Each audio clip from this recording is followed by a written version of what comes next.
gaaf sana boo'ichi ni ta'a. Boo'ichi suni boo'icha gatii hin qabneedha. Gaaf sana gaddi ni ta'a. Gaddi sunis gadda gatii hin qabneedha. Yeroon itti gadduu fi yeroon itti boo'uu qabna amma waan ta'eef. Yeroon boonye ta'u gara Waaqayyootti itti deebi'uu dandeenyu amma waan ta'eef. Tokkoon keenyaaf gatii keenya laachuudhaaf. Tokkoon keenyaaf biyya lafaarratti hojii hojjenne hundumtuu nurratti mul'achuudhaaf. Waa'ee hojii keenyatiifis hundumti keenya fuula Waaqayyoo dura dhaabbachuudhaan Waaqayyoon deebi'ee ni dhufa.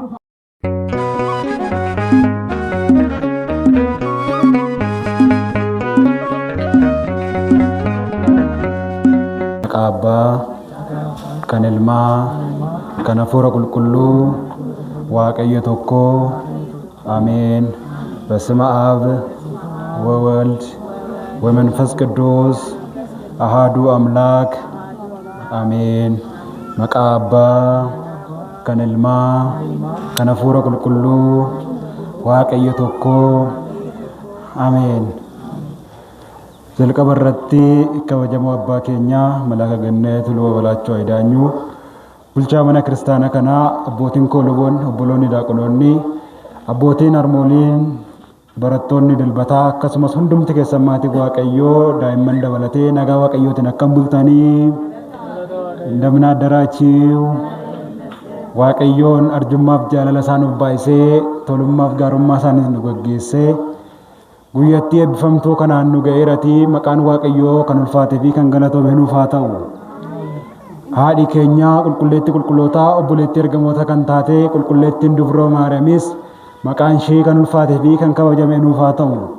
Qulqulloonni ergamtoonni wareeggamtoonni toloonnis akka kennaa fi kabaja waaqayyoo biraa qabanitti maqaan isaanii kan ulfaatee kan kabajame nuuf haa ta'u. Hundumti keessanuu guyyaa irraa kana geessan. Egaa guyyaan irraa kuni Dabra Zayitii yookaan immoo Tulluu Ejersaa jedhamuudhaan beekama. Guyyaan kuni ayyaana tsooma guddichaa walakkeessa isaa irratti kan kabajamudha. Gooftaan keenya Yesuus Kiristoos immoo guyyaa irraa kanatti gara Tulluu Ejersaa yookaan immoo Dabra Zayitii iddoo jedhamu sanatti ba'uudhaan barumsa waa'ee guyyaa dhufaati isaa kan itti barsiisedha. Hundumti keessaniyyuu baga isiniin ga'ee baga geessan. Egaa akka fedhaaf eeyyama waaqayyootti daqiiqaa muraasaaf kan waliin barannu ta'a. Barsiisa kan ta'e waaqayyoon gidduu keenyatti argamee akka nu barsiisu akka nu gorsu fedhaaf eeyyama isaa nuuf haa ta'u. Ganama irratti abbaan keenya sirna qiddaasee keessatti wangeela Maatewos boqonnaa 24 lakkoofsa 1 irraa kaasee hanga 36tti kan jiru nuuf dubbisaniiru. Akkasumas immoo obboloonni keenya daaqonoonnis immoo yeedaloodhaan faarfannaa Daawit faarfannaa 49 lakkoofsa 3 irraa kan jiru sana yeedaloo miidhagaa ta'e nu dhageessaniiru. Egaa guyyaan kun akkuma waliigalaatitti waa'ee guyyaa dhufaatii gooftaa keenya Yesuus Kiristoos isa lammaffaa kan itti yaadannudha. Kanaafidha durseetis faarfataan Daawit faarfannaa isaa irratti faarfannaa 49 lakkoofsa 3 irratti akkas jedhuun dubbatee ture. Mata duree barumsa keenyas kan godhannu jecha kana ta'a. Jechichis akkas jedha. Waaqayyoon ifaan ni dhufa, hin callisus, abiddis fuula isaa duratti ni boba'a jedha. Waa'ee sagalee kanaatiif maqaan waaqayyoo kan ulfaatee fi kan kabajame nuuf haa ta'u. Egaa guyyaa kanattis gooftaan keenya fayyisaan keenya Yesuus Kiristoos samii samoota irraa bu'ee haadha keenya qulqulleetti Dubroo Maariyaam irraa foon ishee irraa foon lubbuu ishee irraa immoo lubbuu fudhatee dhala namaa ta'e biyya lafaarra deddeebi'aa wayita barsiisaa turetti yeroo adda addaatti haala ajaa'iba ta'een namoota akka isaaniif galutti barsiisaa tureera. Tokkoon isaaniitiifis qoricha foonii fi lubbuu kan ta'u isaaniif laachaa tureera. Warreen dhibee fooniitiin qabaman dinqii isaatiin ajaa'iba isaatiin isaan fayyisaa. Akkasumas immoo dhibee lubbuutiin dhukkuba lubbuutiin kan qabaman immoo isaan sana lallaba isaatiin isaan barsiisaa. Hidhaa keessa turan san keessaa isaan hiikaa tureera. Egaa gooftaan keenya wanni inni hin barsiisne hin jiru. Wanni nuti agarsiisnes hin jiru. Hundumaayyuu raawwachuudhaan akkuma kitaaba irrattis barreeffame cubbuu irraa kan hafe gooftaan keenya waan hundumaa dhalli namaa kan raawwatu hundumaa raawwateera jedhamee barreeffameera. Egaa abbaan keenya qulqullicha Efreemis galata Maariyaamii isarratti kana barreessera. Cubbuu irraa kan hafe waaqayyoon waan dhalli namaa raawwatu hundumaa raawwate jedhamee barreeffameera. Gooftaan tokkoon jireenya keenya keessatti maal akka raawwachuu qabnu hojii gaarummaatiin deddeebi'uun akkamittiin akka danda'amu ofii isaatii raawwatee ofii isaatii hojjetee nutti agarsiisee ture.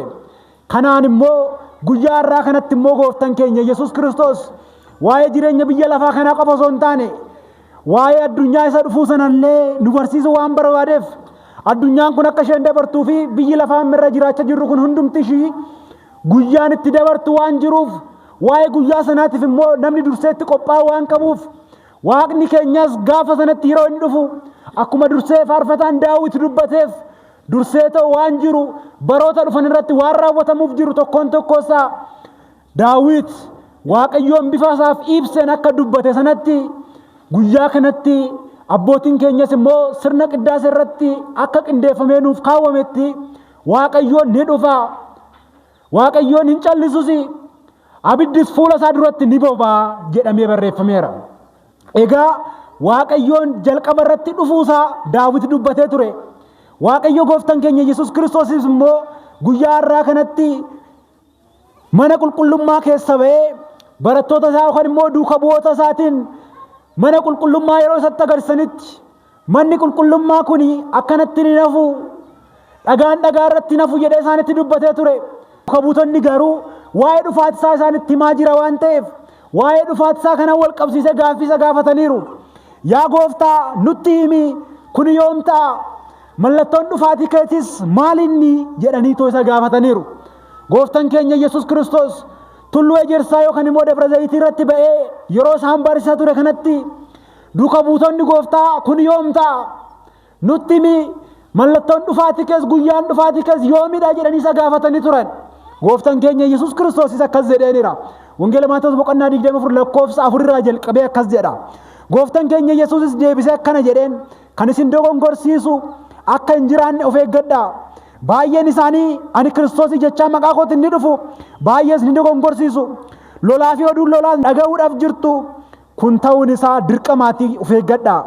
Hin rifatiinaa haa ta'u malee xumurri isaa hin geenye. Uummanni uummata irratti mootummaanis mootummaa irratti ni ka'u. Biyyi biyya irratti beelli weerarri dhukkubbii fi sochiin lafaas ni ta'a. Kun hundumtuu jalqaba ciniinsuti.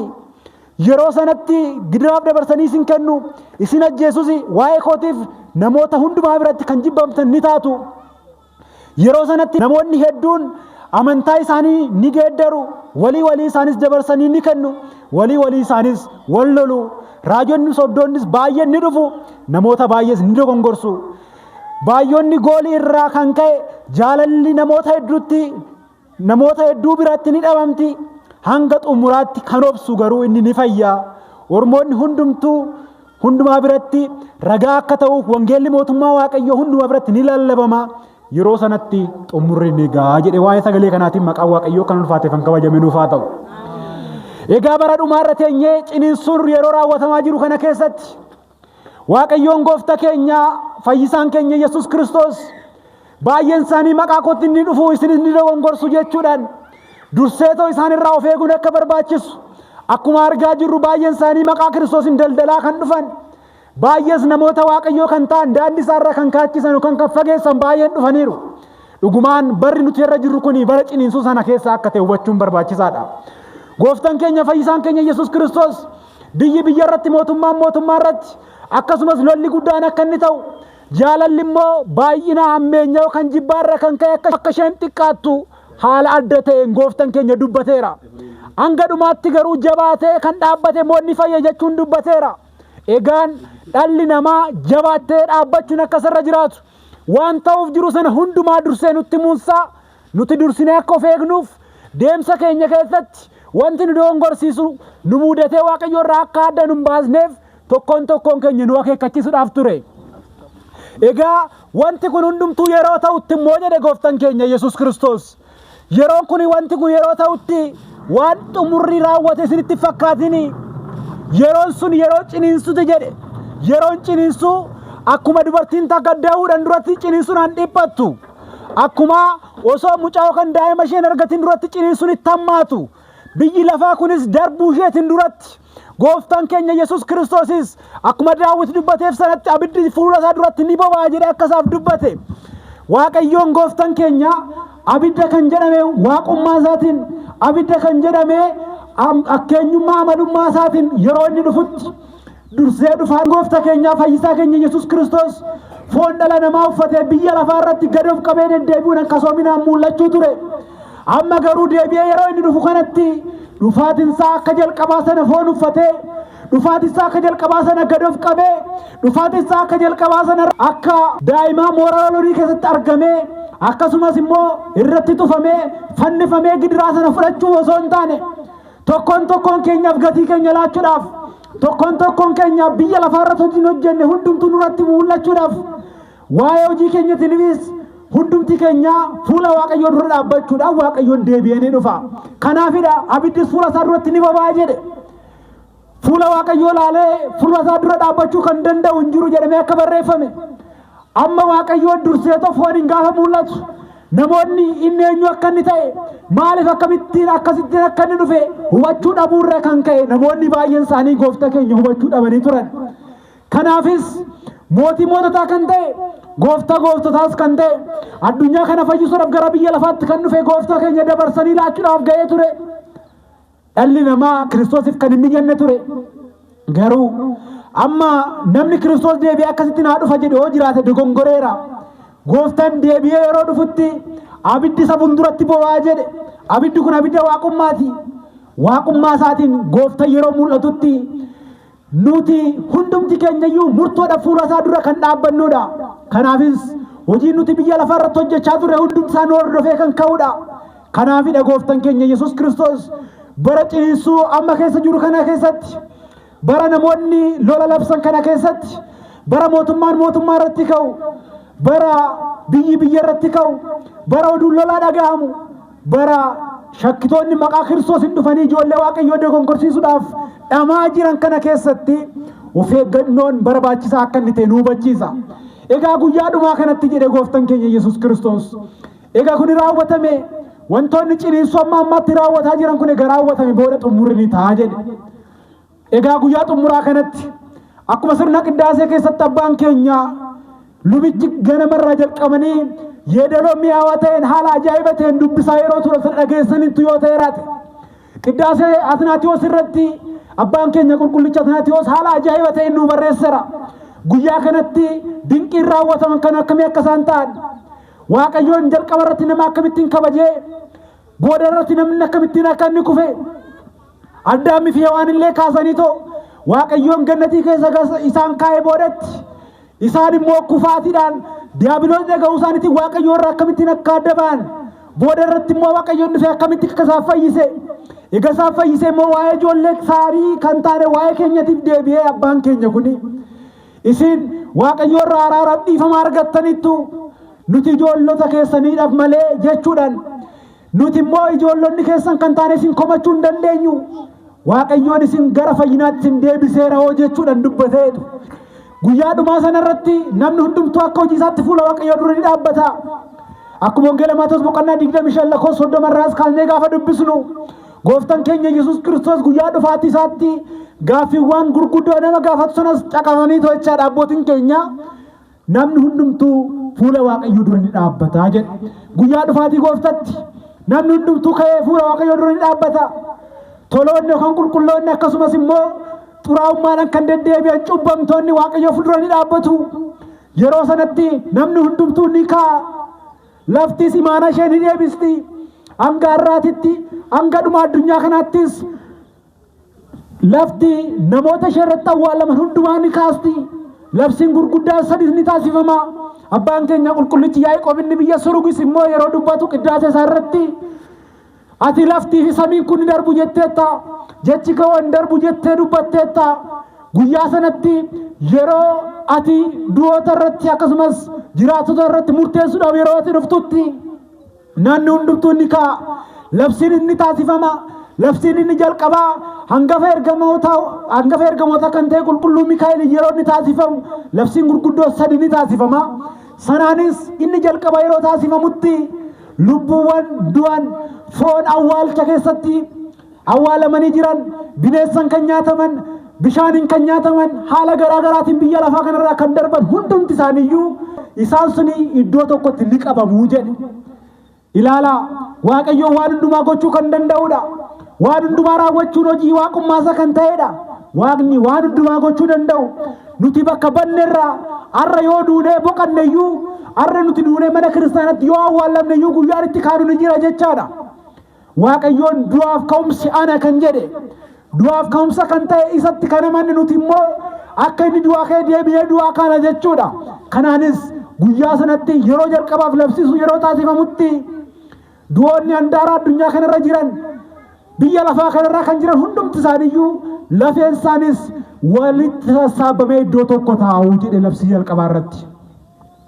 Ammas labsiin lammaffaa yeroo faaggan lammaffaan inni afuufamu ergama Waaqayyooti yeroo afuufamu kan walitti qabaman suni walitti dhufanii tishuun yookaan ribuun isaanii walitti dhufanii namni suni lafeen isaanii walitti dhufanii akka reeffa ho'anii ta'uu jedhe. Labsii sadaffaa irratti immoo isaan reeffa ho'aa ta'anii mul'atan suni hundumti isaanii ni ka'u jedhe. Abbaan keenya qulqullicha Timotewoos akkuma duratti dhaggeeffachaa turtan yeroo sanatti lafti kun ni dhiphatti jedhe.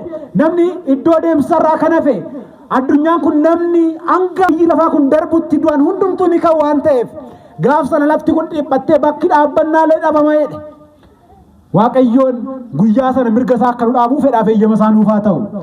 Yeroo kanattis akkuma barreeffame gooftaan keenya Yesuus Kiristoos ati toloota karaa mirga kee cubbamootas karaa bitaa kee hin dhaabdaa warreen toloota kan immoo qulqulloota keetiin immoo jecha galateeffannaatiitti dubbata jedheera.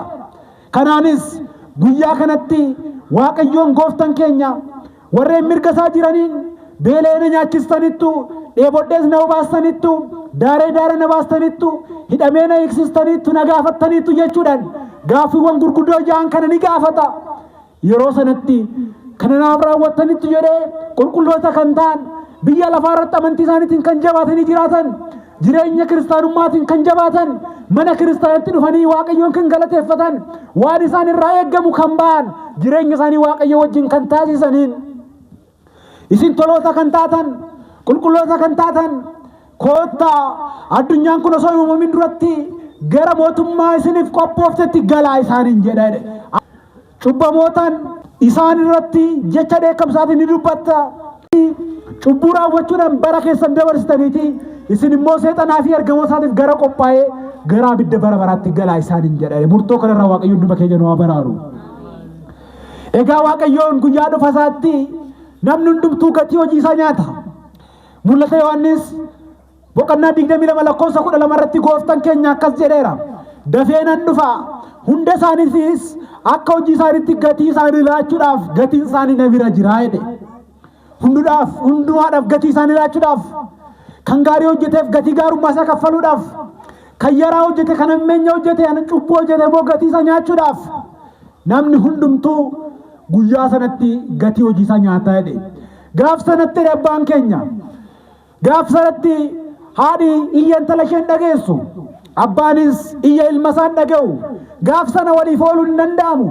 Abbaan manaaf haadha manaallee yoo ta'an abbaan manaa bakka haadha manaa isaa gaafatamuu hin danda'u. Haati manaas yoo taate bakka abbaa manaa ishee gaafatamuu fi akkasumas immoo sababii kanaaf jedheetoo ishee oolchuu hin danda'u jedha. Hundumtuu hojii isaa qabatee kaa waan ta'eef daa'ima isaas oolchuu kan danda'u hin jiru. Haati iyya intala isheen dhageessu intala isheetiif gaaf sana ga'uu hin dandeessu. Yaa saba Waaqayyoo guyyaan qabnu guyyaa har'aa kana guyyaan itti gaarummaa hojjechuu dandeenyu guyyaa har'aa kana guyyaan abbootiin ijoollee isaaniitiif ga'uu danda'an har'a. Haadholiinis daa'imman isaanii guddisuudhaan gara mana kiristaanatti fiduu kan danda'an har'aadha. Har'a yoo fayyadamne malee guyyaa sanatti boo'ichi ni ta'a jedhe. Warreen qulqulloonni illee ni gaddu jedhe. Isaan waa'ee cubbamootaaf gaddu. Waa'ee firoota isaaniitiif gaddu. Akkasumas immoo ergamoonni illee waa'ee namootaatiif waa'ee dhala namaatiif ni gaddu jedhee dubbatameera. Gaaf sana boo'ichi ni ta'a. Boo'ichi suni boo'icha gatii hin qabneedha. Gaaf sana gaddi ni ta'a. Gaddi sunis gadda gatii hin qabneedha.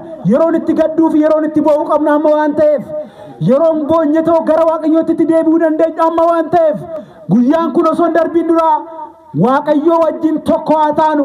Guyyaan kun osoo hin darbiin duraa gara mana Waaqayyootti haa deebinu. Guyyaan kun osoo hin darbiin duraa waa'ee cubbuu keenyatiif waa'ee balleessa keenyatiif gara abbootatti dhiyaannee gaabbii haa gallu. Guyyaan kun osoo hin darbiin duraa hundumti keenya iyyuu gara jireenya isa kennu gara bara baraaf nama jiraachisu gara foonii fi dhiiga isaatti haa dhiyaannu. Guyyaan waa tokkollee itti hojjechuu hin dandeenye ni dhufa jedhameerati. nuti guyyaa osoo qabnu waaqayyo wajjin walitti araaramnu guyyaa osoo qabnu deemsa keenya gara mana qulqullummaatti adeeffannu guyyaa kanatti yoo fayyadamne boo'ichi isa dhumarraa sun nurra hin qaqqabu jechaadha. Warreen biyya lafaa irratti bu'aa turan gaaf sana kan isaan eeggatu gammachuu bara baraati. Dureessotas yoo ta'an yoo deemsa isaanii waaqayyo wajjin hin taasisne qabeenyi yookaan immoo soorummaan isaanii isaan oolchuu hin danda'u. Isaan waaqa isaanii dhiisanii jireenya biyya lafaatiif gammachuu biyya lafaatiif warreen dabarsanii of laatan gaaf sana ni boo'u. Isaan gammachuu isaanii biyya lafaa irratti fixataniiru yoo jedha. Warreen biyya lafaa irratti gaddaan jiraatan amantiidhaan kadhannaan tsooma sagadaan jawaatanii kan jiraatan gaaf sana ni gammadu jedha.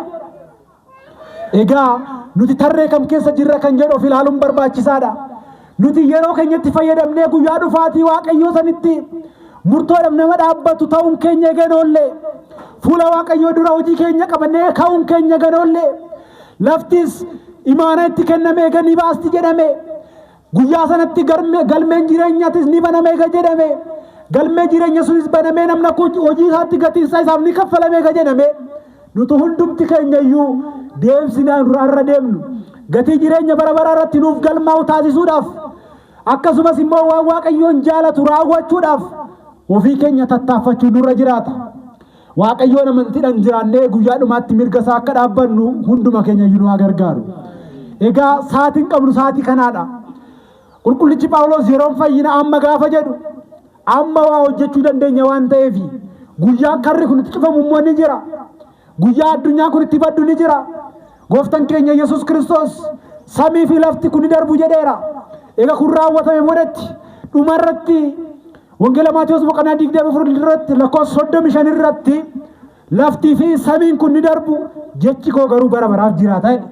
Laftarra irra jiraachaa jirru kun biyyi lafaa irratti gidiraa hojjechaa jirru kun laftarra cubbuu itti raawwachaa obboleessa keenya irratti kakaa jirru kun lafti irra dhaabbannee jibbaan deddeebi'aa jirru kun lafti irra dhaabbannee hammeenya hojjechaa jirru kun gaarummaas warreen hojjennu gaarummaa irratti hojjechaa jirru kun ni dabarti. Gaafa sana kan hin dabarre waaqayyoo qofaadha. Kan hin dabarre jecha isaa qofaadha. Jiraataa bara baraa kan ta'e guyyaa sanatti laftiif samiin kun yeroo darbu hundumti keenya darbuuf jirra jechaadha.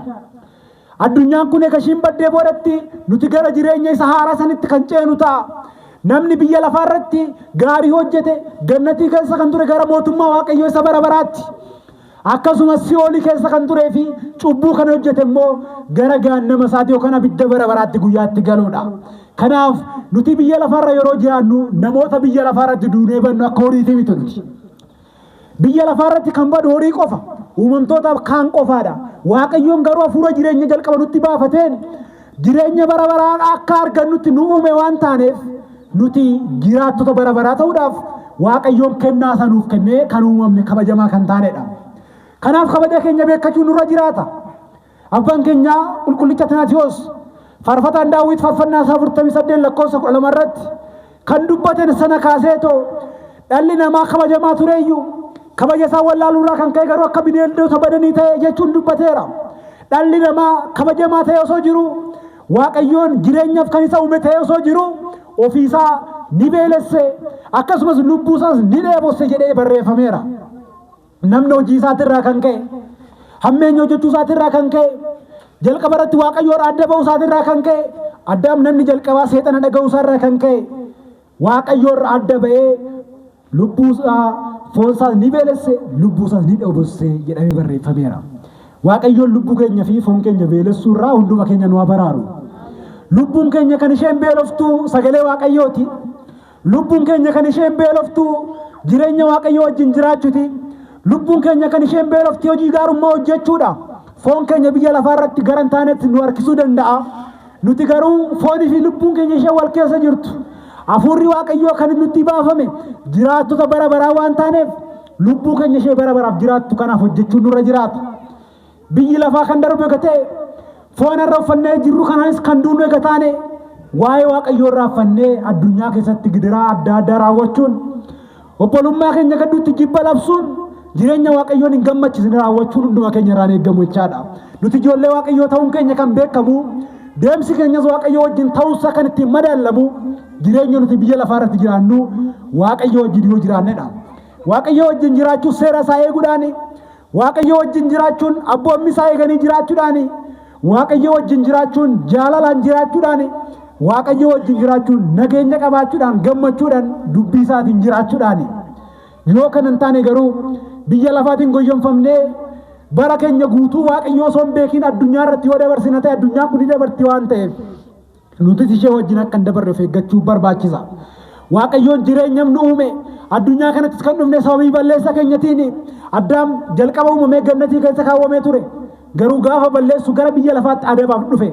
Kanaaf immoo qulqullichi Phaawulos hojii duukabootaa boqonnaa 4:22 irratti akka dubbate gidiraa fi dhiphina hedduudhaan gara mootummaa waaqayyootti galuutu nuuf ta'a jedhe. Biyyi lafaa yoo nuti toluu baatte iyyuu biyyi lafaa gidiraadhaan kan nu simattu yoo taate iyyuu biyyi lafaa ijoollee waaqayyootiif kan hin mijanne yoo taate iyyuu qorumsiif gidiraan kan itti baay'atu yoo ta'e iyyuu isa sanarra dabarree ta'u nuti immoo ijoollee waaqayyoo kan taane gidiraa fi dhiphina biyya lafaa sana obsinee mootummaa waaqayyootti galuutu nuuf ta'a jedhe. Hojiin irra raawwannu mootummaa waaqayyoo irraa akka nu hin baasne of eeggachuun barbaachisaadha. Hojiin nuti irra raawwachaa jirru waaqayyoo irraa adda nu baasee du'a bara baraatti akka nu hin geessine of eeggachuun akeekkachuun barbaachisaadha. Kanaaf waaqayyoon gooftaan keenya waa'ee guyyaa dhufaati isaa gaafa barsiisu iccitii dhufaati isaa haala ajaa'iba ta'een nuuf ibsee jechaadha. Kana kan godheef immoo akka of eeggannuuf jireenya keenya waaqayyo wajjin akka taasisnuuf jireenya keenya isa darburraa gara san dabarreetti akka guddisnuuf deemsi keenya waaqayyo wajjin akka ta'uuf waan darbuuf jennee waan hin dabarre akka hin dhabneef jireenyi keenya isa wajjin akka ta'uufidha. Waaqayyoon dursee kan nu akeekkachiisee fi waa'ee dubbii isaatiinis kan nu barsiise maqaan isaa kan ulfaate kan galatoomee nuuf haa ta'u. Nuti ijoollee isaa kan taane yeroo hundaa mana isaa keessa jiraannee dhaaltota mootummaa isaa akka ta'an guyyaa dhumaattis immoo nama fayyinaaf ka'ee fuula waaqayyoo dhaabbatu akkasumas immoo dubbii sagalee mi'aawaa isa waaqayyoo irra gara jireenyatti galaa jedhu akka dhageenyu waaqayyoon dhuma keenya nu haa gargaaru.